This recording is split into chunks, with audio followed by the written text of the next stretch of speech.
마치겠습니다. 하나님 아버지, 하나님의 은혜 가운데 오늘도 주님 존전에 나왔습니다. 하나님, 참으로 우리의 연약하고 우리의 모든 약한 부분들을, 부정한 부분들을 주님께서 다 이 아침에도 감찰하시고 정결하게 하시고 용서하여 주시옵시고 새롭게 하여 주시는 날 되게 하여 주시기를 원합니다. 고단하고 피곤한 인생살이를 살고 있는 모든 심령들에게 오늘도 하나님께서 위로의 말씀을 허락하여 주시고 능력을 더하여 주시옵시고 힘을 더하여 주시고 피곤치 않게 하여 주셔서 이 악한 세상을 살아가는 데 있어서 하나님의 사람들에게 하나님의 영광이 함께한다는 사실을 세상 가운데 보여주시기를 원합니다. 이제는 세상이 너무나 완고하고 완악하여져서 하나님의 살아계심과 역사하심을 세상이 보지 않으면 하나님 앞에 돌아오지 않을 그런 완고하고 완악한 세상이 되었습니다.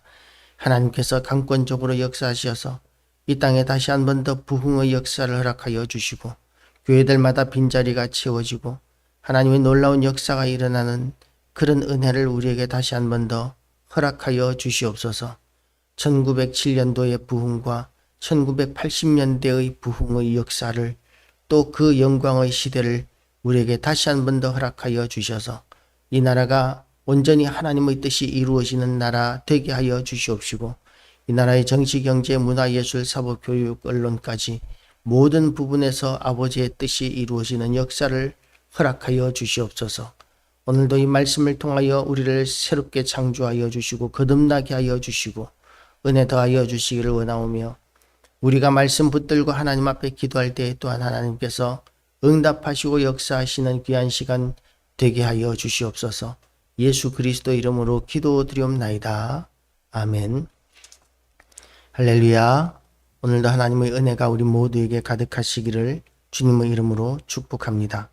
산발락과 도비아와 아라비아 사람 게셈과 그 나머지 우리의 원수들이 내가 성벽을 건축하여 허물어진 틈을 남기지 아니하였다 함을 들었는데, 이렇게 이제 이 주변의 대적들, 유다와 예루살렘의 대적들이 이제 성전 건축이 거의 완성되어 간다 하는 이야기를 들었습니다. 이들은 이스라엘 예루살렘에 사는 거민들을 얼마든지 수시로 약탈하고 수시로 두렵게 하는 그런 자들이었었습니다. 언제든지 마음대로 휘두를 수 있는 그런 존재로 유다와 예루살렘을 여기고 있었는데 성벽이 쌓이고 나면 이제 그 일이 어려워지게 됩니다. 성벽 안에 백성들이 들어가서 숨으면 이제 약탈하기도 어려워지고 공격하기도 어려워지고 빼앗아가기도 잡아가기도 어려워지게 되는 것이죠. 그러니까 이제 이 성을 쌓는 것에 대해서 회방을 하기 시작합니다.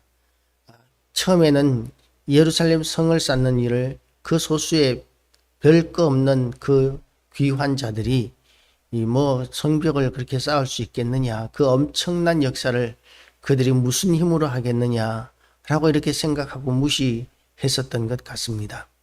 그런데 각각 그렇게 은사에 따라서 사명들을 배치하고 그리고 집 앞쪽 가까운 쪽에 공사를 하게 하고 그리고 또한 이렇게 여러 가지 희생적인 헌신으로 자기들의 맡은 바 일들을 감당하는 그런 헌신적이고 희생적인 그런 열심으로 인해서 지금 성벽은 거의 완성되어 가고 있는 것입니다. 우리가 어렵고 힘든 일이라 할지라도 모두가 다 하나가 되고 힘을 모은다면 우리는 우리가 생각하는 것보다 또한 다른 사람들이 생각하는 것보다 더 크고 위대한 일들을 할 수 있습니다.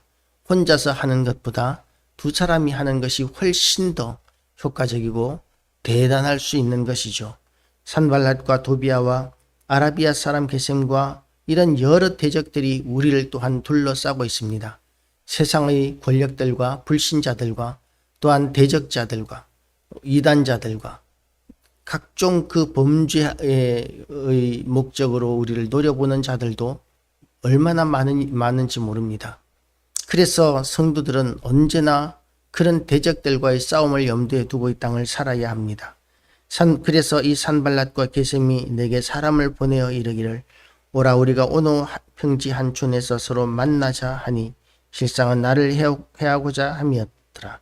느헤미야만 죽으면 비록 완성되어 가고 있는 성벽이라 할지라도 공사가 중단될 것이고 그리고 다시 무너뜨릴 수 있을 것이다 라고 이렇게 생각하고 느헤미야를 죽이려고 꾀를 내고 있는 것이죠. 예루살렘으로 그들이 찾아오는 것이 아니라 한 평지, 그러니까 중립지대, 예루살렘 바깥쪽으로 느헤미야를 유인을 해서 그를 죽이고자 하는 그런 악한 꾀를 냅니다. 그런데 거기에 대해서 느헤미야가 어떤 반응을 보입니까? 자기를 죽이려고 하는 악한 꾀를 상대방이 내고 있다면 그러면 그 꾀에 대해서 우리는 일반적으로 분노할 수 있고 적대적으로 이렇게 행할 수 있습니다. 그런데 느헤미야는 뭐라고 이야기를 하고 있느냐 하면 내가 곧 그들에게 사자를 보내어 이르기를 내가 이제 큰 역사를 하니 내려가지 못하겠노라. 어찌하여 역사를 중지하고 너희에게로 내려가겠느냐 라고 이렇게 이야기합니다. 그러니까 그들의 악한 꾀들을 음모를 꿰뚫어 보고 있으면서도 꿰뚫어 보고 있다는 것을 생색을 내지 않습니다. 표시를 내지 않습니다. 은밀하게 그 모든 악한 꾀들을 이렇게 알고 있으면서도 알고 있는 티를 내지 않으면서 그들에게 자극적인 언행을 삼가하고 있는 것이죠. 그들에게 자극적이지 않게 공격적이지 않게. 왜냐하면 그들이 지금 유다와 예루살렘보다는 힘이 셌기 때문에 그런 것으로 보입니다. 그래서 이제 그들에게 내가 어찌 내려가겠느냐. 큰 공사하고 있다. 중요한 일이 있어서 도저히 안 된다. 이런 꾀를 내는 것, 이것을 우리가 얼핏 생각하면 거짓말이라고 이렇게 생각할 수 있습니다. 거짓말, 거짓 내 이웃을 헤아려 거짓 증거하지 말지니라 하는 그런 십계명의 말씀을 어기는 것 아니냐라고 이렇게 생각할 수 있습니다. 그런데 성경에 보면 많은 그런 거짓말들이 나오는 경우들이 있습니다. 그런데 그 거짓말들 가운데서 우리가 하나님께서 그렇게 책망하지 않는 거짓말들을 우리가 발견할 때가 있는데 그게 뭐냐 하면 자기의 탐욕을 위한 거짓말이나 또는 다른 사람을 해치기 위한 거짓말이 아닌 생명을 살리기 위한 거짓말에 대해서는 그것을 우리는 화이트 라이라고 그러죠. 선의의 거짓말 뭐 이런 것에 대해서는 그런 것에 대해서까지 하나님께서 그렇게 책망하시거나 문제를 삼지는 않는 것 같습니다. 성경적인 입장에서 봤을 때. 그래서 우리가 거짓말을 하지 않기 위해서 우리는 정말 진실한 삶을 살아야 하지만 그러나 다른 사람을 해치기 위해서나 또는 내가 죄 지은 것에 대해서 나의 죄를 덮기 위해서라든지 또는 나의 어떤 탐욕을 위해서라든지 이런 거짓말은 절대로 있어서는 안 되는 것이죠. 그것은 하나님 앞에서 책망받을 일이라고 단언할 수 있습니다. 그러나 생명을 살려야 하는 상황에서 내가 진실을 말하면 한 생명이 죽음을 당한다거나 정말 어려운 일을 당한다거나 그런 상황이라면 그러면 선의의 거짓말을 성경은 어느 정도는 용납하고 있는 것 같습니다. 그럼에도 불구하고 우리는 그 선의의 거짓말조차도 정말 두려워하는 마음으로 정말 조심스럽게 거짓말을 사용해야 합니다. 추워도 나의 탐욕이나 또는 죄를 덮기 위해서나 다른 사람을 해치기 위한 목적의 거짓말이 아닌가 하는 그런 생각을 우리는 할 수 있어야 합니다. 그래서 추워라도 하나님 앞에서 정말 부끄러울 것이 없는 상황에서 선의의 거짓말도 정말 조심스럽게 그렇게 할 수 있어야 되는 것이죠. 하나님은 거룩하신 하나님, 정의로우신 하나님, 공의와 정의의 하나님이시라고 이야기하고 있습니다. 그래서 하나님께서는 내가 거룩하니 너희도 거룩하라 이렇게 말씀하셨습니다. 우리도 거룩함을 붙들어야 합니다. 거룩함을 유지해야 합니다. 그래서 이런 악한 거짓말, 내 이웃을 해하려 거짓 증거하지 말아야 할 뿐만 아니라 선의의 거짓말도 정말 조심스럽게 해야 합니다. 예를 들어서 장사하는 사람들에게 사람들이 이렇게 물을 수 있습니다. 그 원가가 얼마예요? 이렇게 물을 수 있습니다.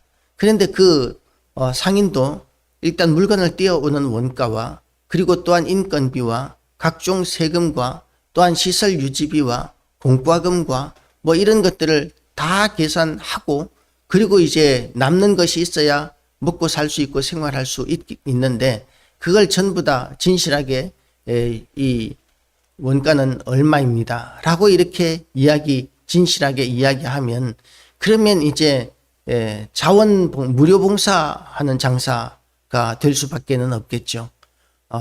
원가는 그런데 왜 이렇게 비싸게 받느냐 뭐 이렇게 이야기를 하면서 가격을 깎으려고 이렇게 시도를 할 것입니다.